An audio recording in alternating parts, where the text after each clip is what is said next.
di bagian username yang bakalan jadi primary key-nya kita ubah jadi primary key.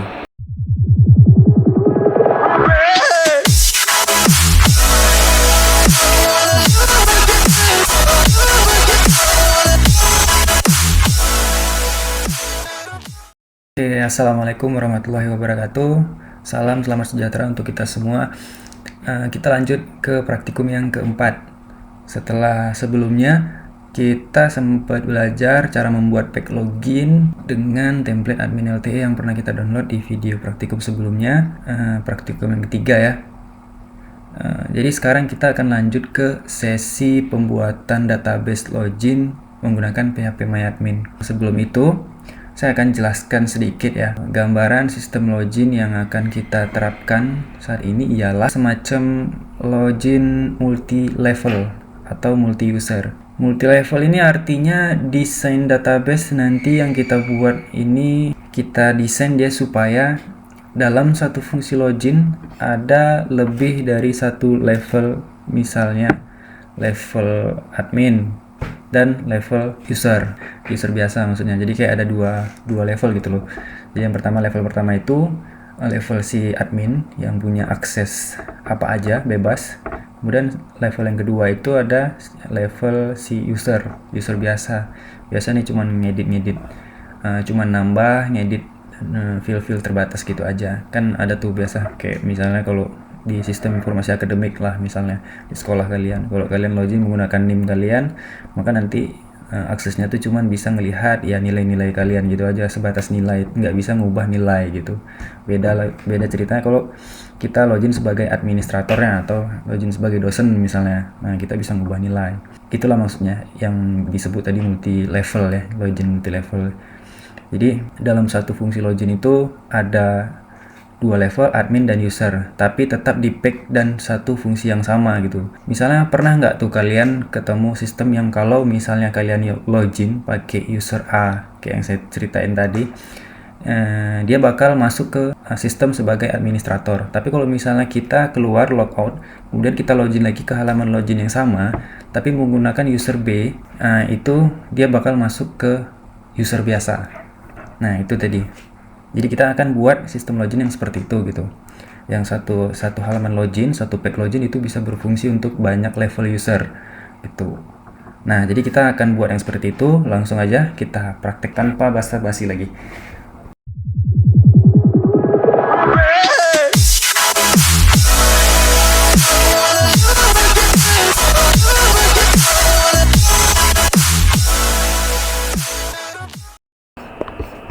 Kita lanjut ke praktikum yang keempat. Seperti biasa kita buka web servernya masing-masing. Yang pakai exam buka exam, yang pakai yang lain ya dibuka, silakan bebas. Examnya udah, kemudian kita buka subject text-nya, editornya, kita buka projectnya, jangan lupa projectnya yang belajar login.php ya. Belajar login. Oke, ini dia project kita, bisa besarin dikit ya. Oke, nah kemudian jangan lupa juga browsernya. Oke, kita buka projectnya /belajar login. Nah ini yang kemarin tugas kita kemarin sampai di sini. Kemarin terakhir kali ada saya kasih tugas ke kalian, ubah tulisan admin LTE ini jadi nama kalian masing-masing. Saya yakin semuanya bisa. Cara mengubahnya di sini. Tampilan awal, cari tulisan admin LTE di sini. Admin, ganti mana? Nah, ini dia. Oke. Saya yakin semua udah bisa ya. Nah, jadi kita nggak megang, maksudnya kita nggak sentuh tampilan page login lagi. Kita hari ini stop sampai di sini page loginnya. Nah, hari ini kita akan masuk ke localhost phpMyAdmin. HTTPS-nya dihapus ya kalau misalnya di tempat kalian error. Nah, buka localhost /phpMyAdmin. Nah, di sini nanti buat database baru, di sini database-nya belajar login. Create. Nah kalau udah, nanti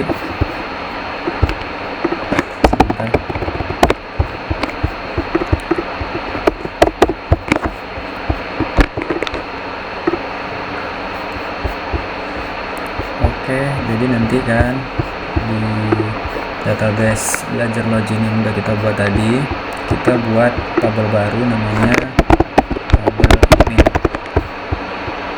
Tabel admin kita create tbl admin, disamain aja ya kalau bisa, jadi biar nggak ribet nanti. Kalau misalnya mau dibuat nama tabelnya yang tabel lain ya nggak apa-apa juga gitu. Kemudian nanti di sini kita buat misalnya admin nomor misalnya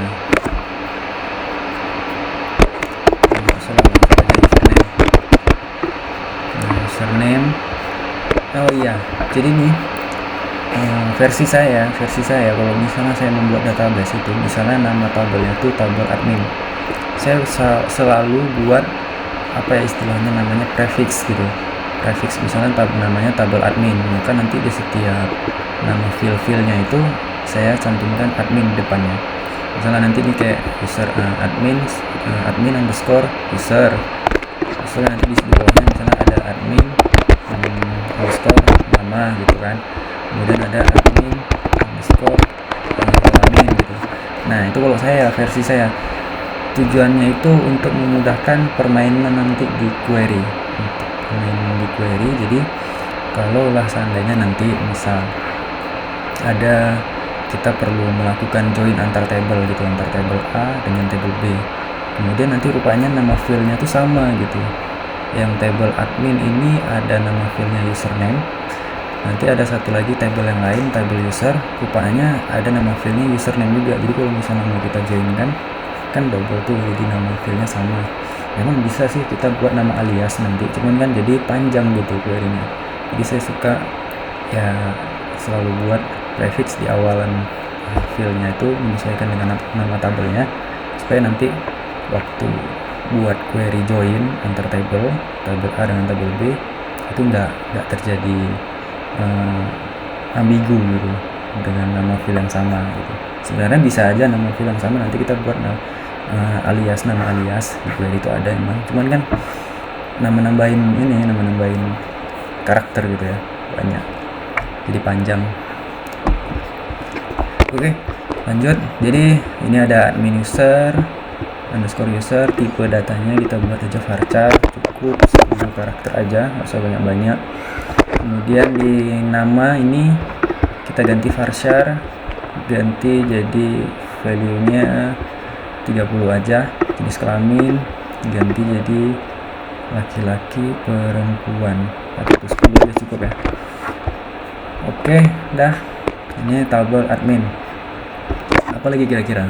Username, nama, jenis kelamin, tanggal lahir misalnya. Tanggal lahir.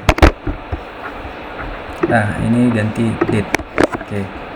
Admin underscore tanggal underscore lahir. Nah, kalau udah, jangan lupa di setting di bagian username yang bakalan jadi primary key-nya kita ubah jadi primary key. Nah ini dia primary key. Mungkin kalau untuk teman-teman yang jurusan teknik informatika ataupun SMK yang rekayasa perangkat lunak pasti udah ngerti lah ya primary key itu apa, foreign key itu apa. Tapi kalau untuk yang belum ngerti, mungkin sekilas saja saya jelaskan bahwa primary key itu adalah sebuah kunci unik yang data yang bersifat unik gitu, yang bersifat nggak akan sama dengan data yang lainnya gitu. Itu yang bisa kita jadikan primary key. Tapi kalau misalnya data yang nanti yang sifatnya itu bakalan ada yang sama, kayak nama Ilham itu kan nggak cuma satu, ada banyak gitu. Jadi itu nggak mungkin dijadikan primary key, nggak bisa. Kayak jenis kelamin itu banyak yang sama, tanggal lahir juga ada kemungkinan kesamaan gitu ya. Tapi yang beda itu username gitu. Kalian pernah nggak kalau misalnya kalian registrasi Facebook, Instagram, YouTube dan lain sebagainya, pasti nanti kalau misalnya ataupun buat email baru pasti disuruh nanti masukkan username kalian yang kalian harapkan. Nanti kalau misalnya username itu udah ada yang pakai, pasti sistem nolak gitu kan, username tidak tersedia ataupun username sudah digunakan. Nah itu jadi primary key. Nah, seperti itu yang bisa dijadikan primary key gitu. Jadi ini ikutin aja dulu ya gitu. Nanti ngerti sendiri kok seiring berjalannya waktu. Nanti ini studi kasus pertama, mungkin nanti lanjut ke studi kasus kedua, mungkin yang lain lagi prakteknya nanti bakalan ngerti sendiri sih fungsi primary key itu seperti apa. Oke, nah udah save. Oke, kita udah buat satu tabel di sini tadi, database belajar login. Di sini ada tabel admin, kita udah buat satu tabel admin. Kemudian di sini kita buat lagi namanya tabel user. Nah, di tabel user seperti biasa kita buat prefix di awalannya, user underscore username, kemudian user underscore nama, kemudian user underscore apa lagi tadi, kelamin, kemudian user underscore tanggal lahir. Gini tadi disingkat gak sih tulisan lahirnya? Kita samain aja. Oh, dia nggak disingkat, ya udah di sini kita juga nggak singkat, kita samain aja biar nggak ini diganti jadi date, ini diganti jadi varchar, lainnya 10 aja, nama jadi varchar 30, username jadi varchar 10. Ini kira-kira aja sih gitu, kira-kira nanti kalian username-nya maunya berapa karakter gitu. Kalau mau 10 ya 10 gitu, mau dikit aja 5 ya 5 gitu. Username juga kira-kira gitu, nama orang paling panjang kira-kira berapa ya gitu, kira-kira 50 atau 30. Kalau mau buat 50 bisa juga, 30 bisa juga, cuman lebih baik ya pas gitu. Kenapa? Karena nanti data nih bakalan jadi tempat penyimpanan dalam jangka waktu panjang ya gitu. Karena kita pakai 3 tahun 5 tahun gitu, walaupun datanya sedikit walaupun lainnya sedikit 30-an misalnya ataupun 50-an misalnya, kalau kita pakai dalam jangka waktu 5 tahun datanya akan bengkak juga gitu. Jadi kita sebisa mungkin efisiensi gitu. Kalau memang kira-kira nggak perlu lebih ya pas aja kita buat gitu. Nah, ini seperti biasa username-nya kita jadikan primary key. Oke. Nah,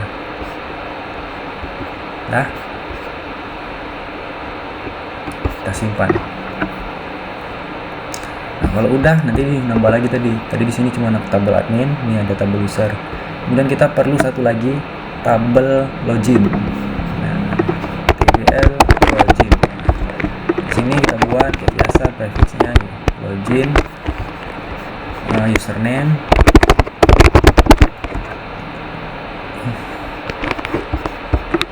kemudian login, password.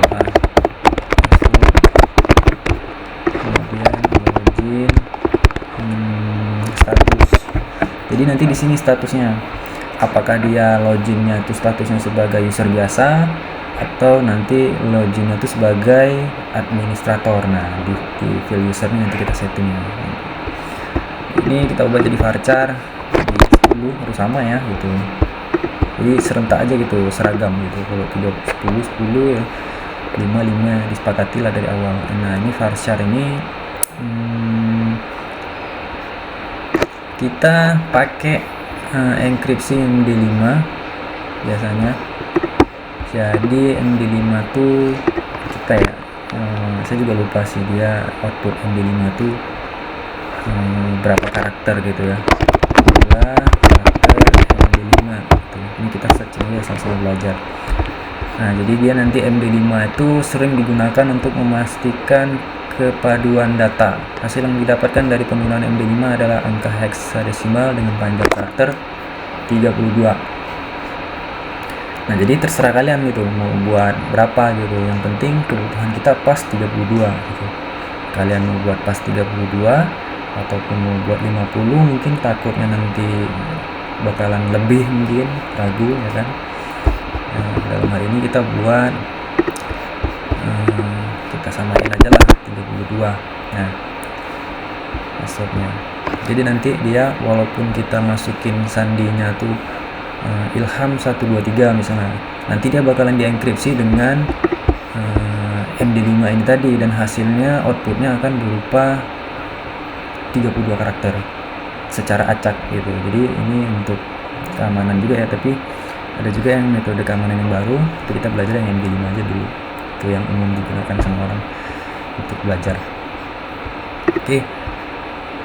Nah, kalau udah, mana tadi balik lagi, ini 32 login status ini kira-kira berapa ya? Misalnya paling ini nanti di login status ini cuman ada admin 1 sama user.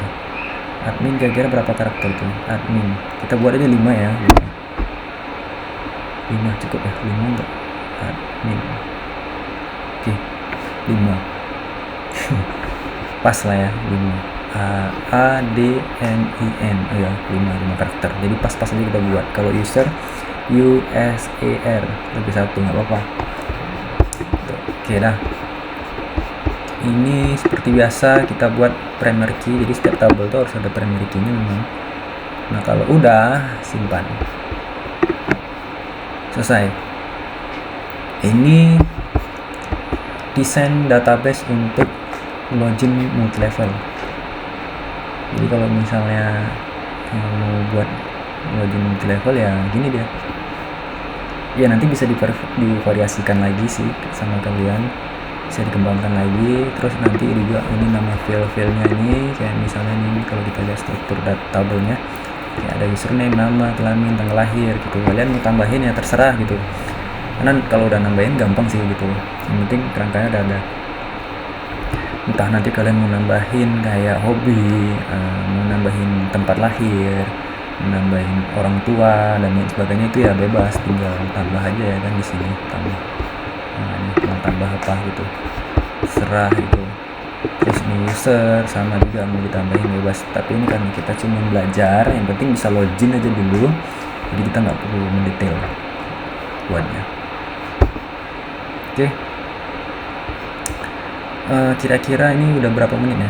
Apa kita lanjut ke proses coding atau kita pecah video ini jadi beberapa bagian lagi?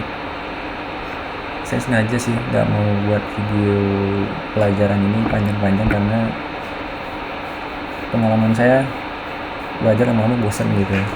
Jadi saya juga belajar pelan-pelan aja, santai gitu. Kalian kira-kira udah cukup waktunya istirahat ya istirahat.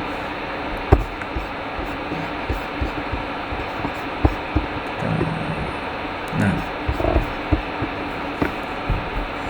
oke, ini untuk desain database sudah selesai ya. Jadi gitu cara buat database-nya. Tinggal buka linknya di sini, localhost/phpMyAdmin. Enter. Nah, nanti kebukanya bakalan tampilan phpMyAdmin kayak gini. Nah, ini semua daftar database yang kalian pernah buat. Kemudian nanti kita kalau mau buat baru klik new database, nanti database-nya di sini, belajar login. Kalau mau buat nama tabelnya di sini, dan ini daftar tabel yang kita buat. Oke. Nah,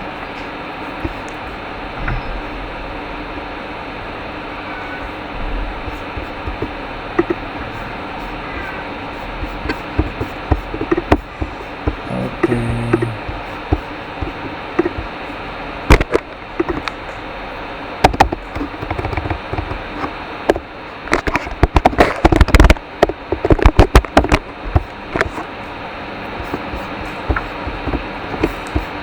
Nah, mungkin kita inilah ya, karena ini terlalu cepat juga, dan kalau misalnya kita mau nyambung ke coding session nanti juga bakal jadi terlalu lama. Yaudah, ini kita permak sedikit lah tampilan HTML dari login admin LTE, kita bagusin dikit gitu.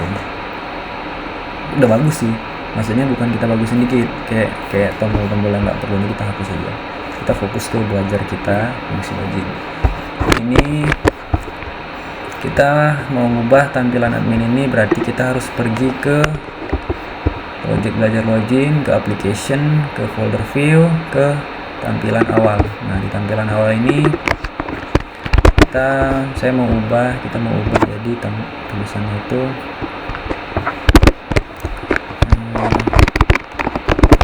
belajar login.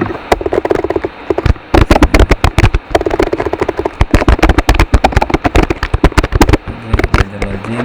Oke, nah saya ingin to start session. Nah, saya mau ubah ini jadi masukkan username dan password Anda. Oke, udah. Ini emailnya betul, remember me ini nggak perlu. Saya nggak mau, hapus saja. Sini hapus saja. Cara hapusnya gimana? Sini nih. Ini kan ada div bukanya nih. Nah, ini terus ini div pembuka, ini div elemen penutup. Jadi kalau misalnya mau buang remember me ini, ya udah nih dari div atasnya ini kalau kita tutup pun nanti nampak ya. Ini yang harus kita buang. Ini dia. Kita buang, kita simpan, balik lagi kita refresh. Nah, udah hilang. Kemudian ini saya nggak mau pakai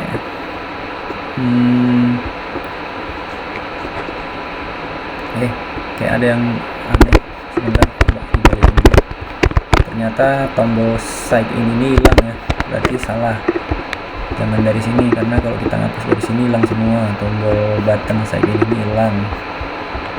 Nah, berarti dari sini nih remember me nya nih, kalau misalnya kita tutup nih div-nya, remember me nya kena nih, kita blok, kita lihat, kita cek lagi. Nah, ini betul dia nih remember me nya. Hapus, simpan, balik lagi refresh. Nah, oke. Udah ya, berarti ini saya mau buang yang bawah nih, dari or sampai register new membership ini kita buang aja, kita nggak perlu. Berarti di sini kita buang nih. Nah, ini nampak nih kan nih div pembuka dengan div penutup nih kan ada tandanya nih, titik-titik nih. Hapus saja, simpan, refresh lagi. Oke, udah hilang. Ini I forgot my password. Jadi kita hapus, kita nggak perlu pakai ini. Ini di sini kita hapus P-nya aja gitu. Div penutup ini jangan dihapus, karena div penutup ini dia punyanya di masukkan username ini dari atas. Nah, jadi kita cukup ngapus tab elemen P-nya aja gitu, paragraf. Kita hapus. Ini juga komentarnya hapus juga. Refresh, kita cek lagi. Nah, tampilan dari ini. Oke. Gitu aja. Terus saya mau tombol ini diganti jadi tombol login, namanya simpan, refresh, udah. Oke, nah tadi udah selesai. Proses pembuatan database-nya udah selesai. Jadi kita stop dulu lah sampai di sini. Nanti kita lanjut di video yang kelima, di praktikum kita yang kelima. Nanti kita baru mulai masuk ke coding sessionnya. Nanti di coding session itu baru kita mulai belajar membuat konektivitas database antara project belajar login dengan database yang barusan kita buat tadi. Oke, sampai ketemu di video berikutnya.